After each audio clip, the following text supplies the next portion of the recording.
Guys, these days when it comes to problems, no, our solution is actually making things bigger. Like example, kapag sa traffic, we make bigger and longer roads. Sa kotse naman, if we need more space, we make big SUVs. And for thrills, we make faster cars. Pero you know what? What if the solution is actually making things smaller and more efficient? So for today's review, guys, we have the Bestune Pony. Now this is a full electric car, and I gotta tell you guys, I've never been excited to do a review. So this is Paul again for Test Drive PH. Let's start with the video.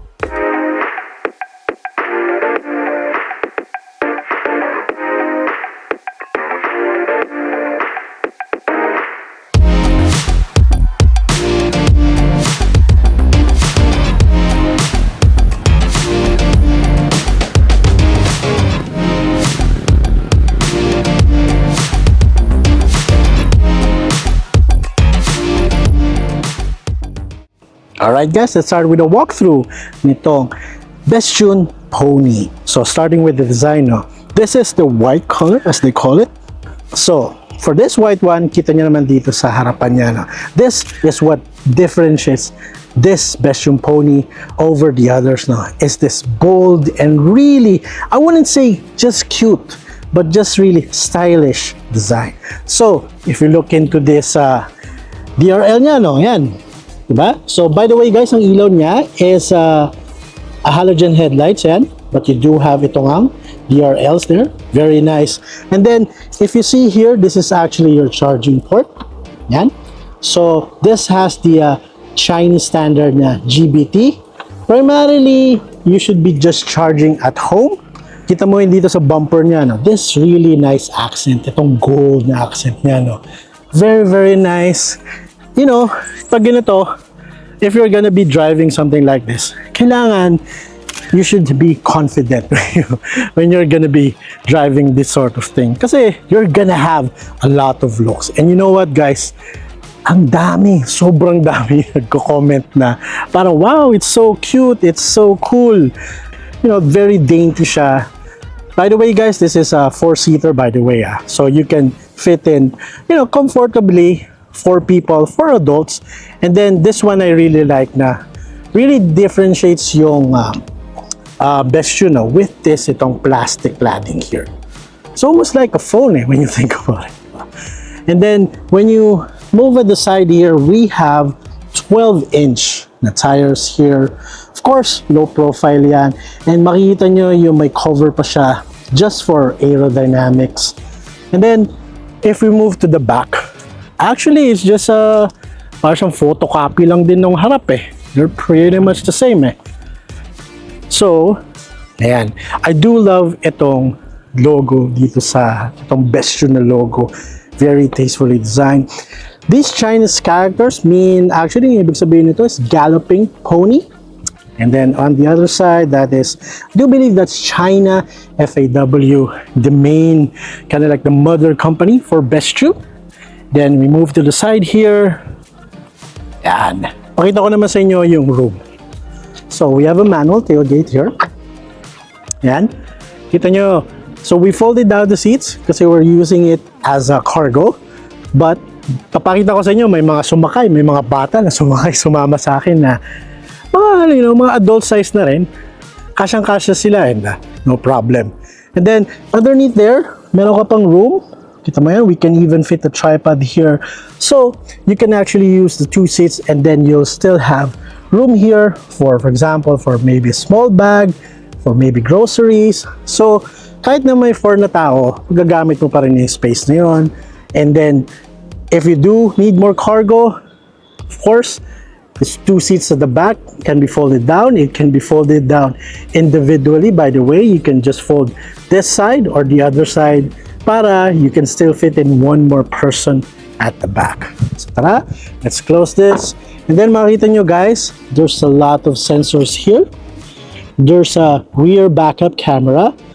And okay, actually in sensors niya. Even the video quality there is pretty good, especially for the price. Okay, so dito naman tayo sa rear passenger side nitong Bestune Pony. Now, admittedly, no, if you're gonna be big as I am, it's gonna be a little bit challenging, maybe spending, like 4 to 5 hours here. But you know what? This is actually primarily like a city car naman, so maybe 2 to 3 hours in traffic at most. So, most naman should be comfortable here. I'm 5'6", and meron pang isa't kalating fist ko pa. Then the nice thing on the side here, you have a big glass here para hindi ka masyado claustrophobic.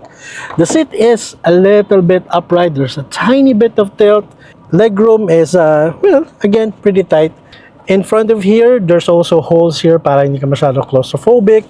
And the ride here sa back is actually pretty good, as I've been told by the kids and also my kids. So the full electric Bestune Pony has a 13.9 kilowatt-hour lithium iron phosphate battery. You have a max range of 170 kilometers with a charging time of around 45 hours. Total power is around 20 kilowatts and 85 newton meters of torque with a top speed of 100 kilometers per hour. It rides on McPherson independent suspension. You have features like a 2-speaker system. Of course, you have a radio, USB, and Bluetooth connection. Other features include a tire pressure alarm, a reversing camera, driver's side airbag. You have uphill assistant, ABS, electronic brake distribution, and cornering brake control. And then all Bestune units has a standard 6 years warranty or 120,000 kilometers for the battery and motor, and a standard 3-year warranty for the vehicle. Okay guys, we're here at the interior point of view tour nitong Bestune Pony. So let's start with the steering wheel here. Guys, yung kulay nga pala nito is depending on what sort of color that you choose from the exterior. So there's a different combination, different options that you can have. So it really depends on what color you'll be getting. So we have a D-shaped na steering wheel here. There's a lot of plastics here. There's mostly just plastic, but the nice thing about the feel of the plastics here, they'll feel very, very nice. Other interior features include your drive mode selector for eco or sport. Speaking of sport mode, it's actually pretty fun to use and gives you an increased acceleration. You have your window controls and your shift selector. On the side, you have space for other belongings. You have a manual handbrake. This is your interior and hazard button. And probably the coolest interior feature of this Bestune Pony is this parang table, meron parang Lego, and of course, meron kang cup holder. Okay guys, nandito na tayo sa driving section of our review of this Bestune Pony. So I'm gonna start with the negatives naman or mga disadvantage, no? So the one thing is, of course, when you're driving at this size, no, medyo ibubuli ka ng ibang sasakyan eh. Pero the nice thing is, I guess, because people are not used to this, pansin ko dito sa Bestune Pony is, at pinapadaan ka eh. So, maybe because it's cute and they don't sort of harass you too much eh, unlike other cars eh. Now, how about if we're gonna be traveling at high speed? So, maximum speed nito is about 100 kilometers. So ako napatakbo ko na siya ng mga 80. Kapag sa Manila, for example, sa pag-EDSA, yung mix na surfaces from cement, tapos there's a little bit of rough road, I would recommend na mga nasa 50 to 60 ka lang. Kasi it does get unsettled talaga kapag biglang may lubak. It's kind of nerve-wracking actually. But if you just keep to that speed, no, I think it's great. I think it's great.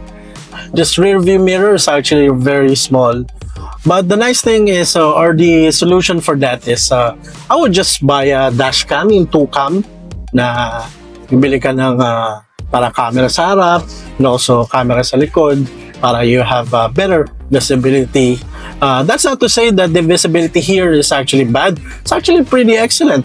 Ang lalaki ng mga salamin dito on the side and even dun sa likod if you're gonna sit. Let's talk about yung ride naman. Well, you have to consider that this has really small tires. This has 12-inch tires lang eh. So, definitely, if you're driving, parang walking pace lang or very slow, let's say under 50 kilometers, no? Tapos smooth road naman, it's actually pretty comfortable. How about maneuverability? Well, kita nyo naman sa video ko, it's you could literally just isang ikot mo lang ng wheel.